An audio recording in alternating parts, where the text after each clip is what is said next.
ఆంధ్రప్రదేశ్లో పాఠశాల విద్యాశాఖ నిర్వహిస్తున్న ఎస్ఏ1 పరీక్షా ప్రశ్నాపత్రాలు లీకేజీ ఘటన రాష్ట్ర వ్యాప్తంగా సంచలనం కలిగించింది. మ్యాథ్స్ ఎగ్జాము ఎస్ఏ1 నిన్న ప్రారంభమైన గంటలోపే ప్రశ్నాపత్రాలు లీకేజ్ అయి యూట్యూబ్లో దర్శనమిచ్చాయి. పాఠశాల విద్యాశాఖ ఎంత అసమర్థవంతంగా పనిచేస్తుందనే దానికి ఇది చాలా నిదర్శనం.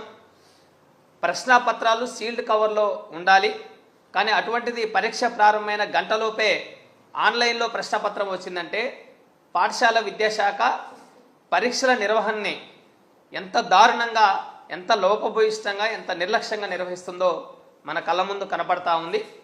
ఈరోజు ఎస్ఏ1 అర్ధ సంవత్సరానికి సంబంధించిన ప్రశ్నాపత్రాలు లీకేజ్ అయ్యాయంటే రేపు లక్షలాది మంది విద్యార్థులు 10వ తరగతి చదువుతున్న విద్యార్థులు పబ్లిక్ ఎగ్జామ్ రాయాల్సి వస్తే, పబ్లిక్ ఎగ్జామ్ ప్రశ్నాపత్రాలు కూడా ఇలా లీకేజ్ అయితే లక్షలాది మంది విద్యార్థుల జీవితాల పరిస్థితి ఏంటి? వారి భవిష్యత్తుని ఈరోజు ప్రభుత్వం అంధకారంలోకి నెట్టే పరిస్థితిలోకి వెళ్ళిపోయింది. ఈరోజు 6 నుంచి 10వ తరగతి విద్యార్థులకి ఎస్ఏ1 పరీక్షలు ప్రారంభమై సుమారు 4-5 రోజులు గడుస్తూ ఉంది. మ్యాథ్స్ పరీక్ష ప్రారంభమైంది. మ్యాథ్స్ పరీక్ష ప్రారంభమైన గంటలోపే ప్రశ్నపత్రం లీకేజ్ అయిందంటే ఈరోజు 10వ తరగతి పరీక్షల్ని ఈ ప్రభుత్వం, కూటమి ప్రభుత్వం ఎంత సమర్థవంతంగా నిర్వహిస్తుందనేది మనం అర్థం చేసుకోవాల్సిన దుస్థితి ఈ రాష్ట్రంలో ఏర్పడింది. ప్రశ్నాపత్రాలు పరీక్షలు కూడా సమర్థవంతంగా నడపలేని ఒక దారుణమైన పరిస్థితులు ఈరోజు కూటమి ప్రభుత్వం ఉందంటే ఎంత దుర్మార్గంగా ఈరోజు పాఠశాల విద్యాశాఖ నిర్వహించబడుతుందో మనందరం అర్థం చేసుకోవాల్సిన అవసరం ఉంది. ఈరోజు విద్యాశాఖ మంత్రి లోకేష్ గారు తన శాఖ కాకుండా విద్యాశాఖ మంత్రిగా ఉండి తన శాఖ మినహాయించి మిగతా శాఖలన్నింటిలో వేలుపెట్టి సకల శాఖలకు ఆయనే మంత్రిగా వ్యవహరిస్తున్న పరిస్థితి రాష్ట్రంలో ఉంది. విద్యాశాఖ మీద ఎటువంటి పట్టు లేదు, అజమాయిషీ లేదు, నియంత్రణ లేదు. ఈరోజు నిజంగా ప్రభుత్వం చిత్తశుద్ధి ఉంటే లోకేష్ విద్యాశాఖ మంత్రిగా సమర్థవంతంగా పనిచేస్తే అర్ధ సంవత్సరం హాఫ్ ఇయర్లీ ఎగ్జామ్ పరీక్షా పత్రాలు ఎందుకు లీకేజ్ అవుతాయి? లీకేజ్కి ఘటనకి కారణం ఏంటి? ప్రభుత్వం ఇప్పటికైనా విచారణకి ఆదేశిస్తున్నట్లు ఒక కమిటీ వేసింది. ఈ కమిటీలతో కాలయాపన చేయడమే తప్ప నిర్దిష్టంగా ఈ ప్రశ్నల్ని, ఈ పరీక్షా పరీక్షలని సమర్థవంతంగా ఎందుకు నిర్వహించలేకపోయింది? హాఫ్ ఇయర్లీ ఎగ్జామ్సే మీరు పటిష్టంగా నిర్వహించలేకపోతే ఈరోజు లక్షలాది మంది 10th క్లాస్ రాసే విద్యార్థుల భవిష్యత్తు ఏంటి అనేది మనం అందరం చూడాల్సిన పరిస్థితి ఉంది. ఇది ప్రభుత్వం ముమ్మాటికి విఫలమైంది. హాఫ్ ఇయర్లీ పరీక్షలే సమర్థవంతంగా నిర్వహించలేని దుస్థితులు ఈరోజు కూటమి ప్రభుత్వం ఉందంటే విద్యాశాఖ మంత్రి లోకేష్ గారికి ఆ విద్యాశాఖ మీద ఎటువంటి పట్టు లేదనేది మనందరికీ అర్థమవుతున్న పరిస్థితి ఈ రాష్ట్రంలో ఉంది. అసలు చంద్రబాబు పరిపాలన అంటేనే లీకేజీలకి బ్రాండ్ అంబాసిడర్ అయిపోయింది. లీకేజీ ఘటనలకి చంద్రబాబే ఆద్యుడు.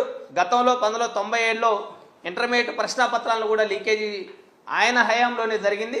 ఈరోజు ఆయన కుమారుడు లోకేష్ విద్యాశాఖ మంత్రిగా ఉండి పబ్లిక్ పరీక్షలు కాదు, హాఫ్ ఇయర్లీ పరీక్షలను కూడా సమర్థవంతంగా నిర్వహించలేని ఒక దయనీయమైన పరిస్థితిలో ఈ ప్రభుత్వము, విద్యాశాఖ మంత్రి ఉన్నారంటే అసలు ఈ రాష్ట్రంలో విద్యాశాఖ ఎటు ప్రయాణం చేస్తుంది?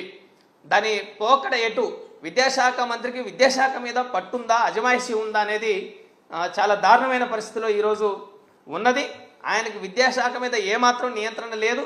అందుకే ఇటువంటి లీకేజీలు ఘటనలు జరుగుతున్నా కానీ ఏమాత్రం పట్టించుకోవడం లేదు. 97లో ఆయన తండ్రి హయాంలో లీకేజీ జరిగితే ఈరోజు కుమారుడు ఇదే చంద్రబాబు సీఎంగా ఉండి కుమారుడు విద్యాశాఖ మంత్రిగా ఉన్నప్పుడు లీకేజీ జరిగింది. లీకేజీ జరిగిందంటేనే ఆయనకి ఈ విద్యాశాఖ మీద ఎటువంటి పట్టు లేదనేది మనందరం అర్థం చేసుకోవాల్సిన పరిస్థితి ఉంది. చివరికి చంద్రబాబు పాలనలో కూడా ఎంసెట్ ప్రశ్నాపత్రాలు కూడా లీకేజ్ అయిన ఘటన గతంలో ఉంది. గత చరిత్ర చంద్రబాబు పరిపాలన మొత్తం విద్యారంగంలో లీకేజీలు, అసమర్థత మన కొట్ట వస్తూ ఉంది. గతంలో ఏవైతే పొరపాట్లు జరిగాయో వాటి నుంచి ఎటువంటి సమీక్షలు తీసుకోకుండా ఈరోజు కూటమి ప్రభుత్వంలో కూడా మళ్ళీ లీకేజీల బాటన పట్టింది.